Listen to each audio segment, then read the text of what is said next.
There's another story out about a brother by the name of Shaurn Thomas. Now, he spent 24 years in jail for a murder he did not commit. And always, when we look up, there's always a black man that is the leader in being exonerated for crimes they did not commit. Now, you want to hear the details of this and even how sorry and demonic these prosecutors are once you hear the full story. Let's go roll the clip. He hasn't stopped smiling. He's not only a free man, he's Superman, according to the shirt worn for him by his nephew. Because I look at life as something beautiful. You know, we just take stuff for granted. Thomas entered prison 24 years ago, most recently serving at the state correctional facility in Frackville, where he was released from late Tuesday afternoon. How did you find a way to grow into a man? You know, I study, you know, I work. I kept my mind busy, like as far as my faith was, which is Muslim, Islam. He also wrote to those he felt could help him prove his innocence in the 1990 murder of a North Philadelphia businessman, a murder he says he was wrongly accused of because it took place while he and his mother were in court for an unrelated offense. I reached out. I wrote everybody, including attorney James Fagorski, who was looking through Pennsylvania Innocence Project cases. When I saw Shaurn's, I knew right away that it had merit because it just made sense. Yeah. What he said made sense was Thomas's alibi, and what didn't was that the log of that day was never presented in court. They had to have some kind of a record that Shaurn was there. Eventually, the Philadelphia District Attorney's Office Review Board elected to vacate Thomas's conviction. It's a very rare gift as a lawyer to have a day like this. Yeah. A hearing will be held next month for the District Attorney's Office to decide if they would like to retry Thomas for that crime. So even with an airtight alibi, he was at court for something else, and yet they still convicted him. They reported they brought false testimony against this man, making stuff up, but yet he was at court. Usually if you say, hey, this guy was at court, then you just cancel him out. But you have to understand something. When they had slavery, it was private slavery for the 246 years. All they did with slavery was transfer it from private slaveholders to state-run slaveholders. And this is why they want to lock up black men. Number one, they lock up black men in jail because they want to use them for slave labor. You want to talk about jobs in this country? You would have jobs and you stop prisoners from doing all the manufacturing jobs in jail for free. So they get free labor because this country has never ran without slavery. You need to understand that. These people who run this country are the laziest group of people on the planet Earth because they haven't built nothing with their own hands except destruction or weapons to kill people. That's about it. Everybody else have built this country with their own hands. And you got people like Richard Spencer taking pride in that. Now, with this situation, as you heard, even though they were in the wrong in the 90s, they still going to meet in about 3 weeks to find out if they're going to retry the case. Look, you found out they were wrong. He had nothing to do with the prosecutors of today, but you still going to try to see if you want to bring this man back to try this case? These people are evil. And you know what? Like everybody's saying, it's the truth. There is a God. And every day y'all don't realize how you are losing your power, how the judgment has already fallen upon you, and yet you're not even realizing it, and you still continuing in the evil that you're doing to people. You could fix your stuff overnight. You could repent of your evil and sin, but you choose not to. And that's going to be your demise, not other people. It's going to be your own. You can't treat human beings like that, throwing them in a cage for years for something they didn't even do. And then you look at the people that has been exonerated that they had polled and kept up a record of these people since the late 80s. And on this, they talk about racial disparities among the wrongly convicted. Now, this is from the National Registry of Exonerations. Now, they said nearly 2,000 people have been exonerated of crime since '89. And the majority of them are what? Black. Even though black people don't make up the majority, Caucasians, allegedly, even though they fluff their numbers, make up the majority. Caucasians, according to the FBI, every year are arrested more than anybody else. Yet, they always the lowest just about than everybody else, which lets you know the racism in the criminal justice system.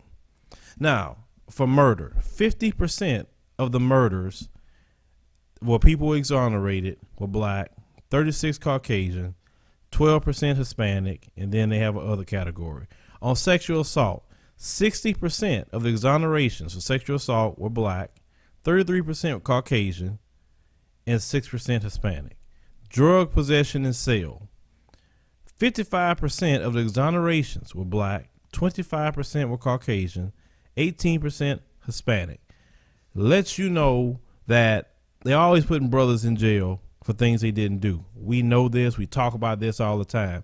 And when I went on that Jesse Lee Peterson show and they had that one caller call, you have delusional Caucasian people in this country believe that everything these police do and these district attorneys do is all right and is thus saith the Lord when they do something. When they are crooked, they dirty, they plant evidence, they steal evidence, they do all kind of stuff to poor people. Because I also read with the Sentencing Project, if you are a black person and you are extremely poor, cannot afford no attorney or no defense, the probability of you going to jail for a longer term is an estimated 8 months more than your white counterpart.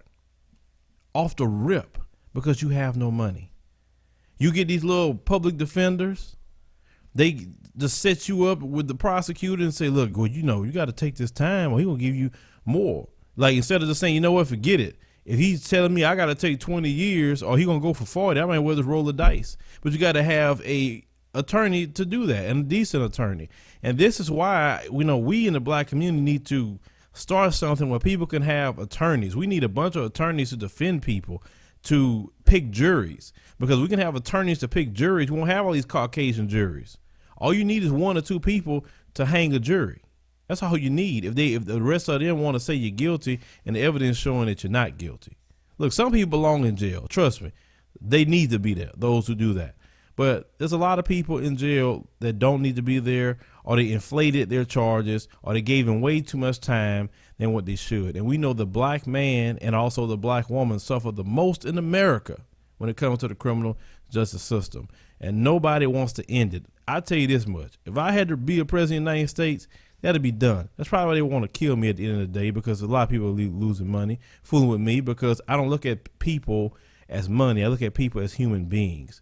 You don't care about the education of America. Trump and Betsy DeVos and all them others cutting education, which we know that the least education that you have, more crime and poverty happens in a nation. But you're fine with that because you want to herd these people in private prisons and give them a lot of years. A society that's highly educated is a society that you can't control too easy. And it's about control. They don't care about anything when it comes to our children. Really don't care about nobody's children if you're poor, but we are affected the most.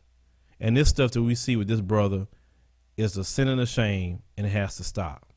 We need to code up, get our act together, and help our brothers and sisters in this prison system and letting these people railroad them constantly. We need a strong black lawyer defense league in every major city in the United States of America to defend our brothers and sisters from these things. Some of them don't need defending. Trust me, they commit murders and they doing stuff, and the evidence shows it. We don't want to defend that. But when it comes to innocent people like this brother, who was already doing something else, had an alibi, but yet you have some crooked, racist prosecutors that want to just put time on black people. That stuff got to stop. They just want to keep making slave labor off the black man and black woman. Tell your politicians, whoever running, why don't you want to fix the 13th Amendment? Let's get rid of that slavery out completely. No slavery in America. Not this accept stuff. No accept. Put people to work in the private sector. Let them do the manufacturing jobs. People saying they don't have a job. Prisoners shouldn't be doing all the jobs all day and y'all making it for free. That's wrong. Taxpayers pay too much money as it is for prisoners. And people don't realize how much money they're paying out of their tax dollars for prisoners. And private corporations are making money, and you still losing out at the end of the day. No job, taking your taxes, and your family gone. It's just that simple. It's wrong. You lose your gun rights. You lose your voting rights, which that's a scam in itself too, to do that. We all need to fix this prison system in this country, because it's going to be the death of us. Trust me, it really will be, as a country. Make sure to join me on Patreon for a minimum of $2 or $5 per month. And on Patreon, we offer exclusive videos, information about the platform we won't share publicly, and discount on merchandise. Share the video, like the commentary, and subscribe for more news stories.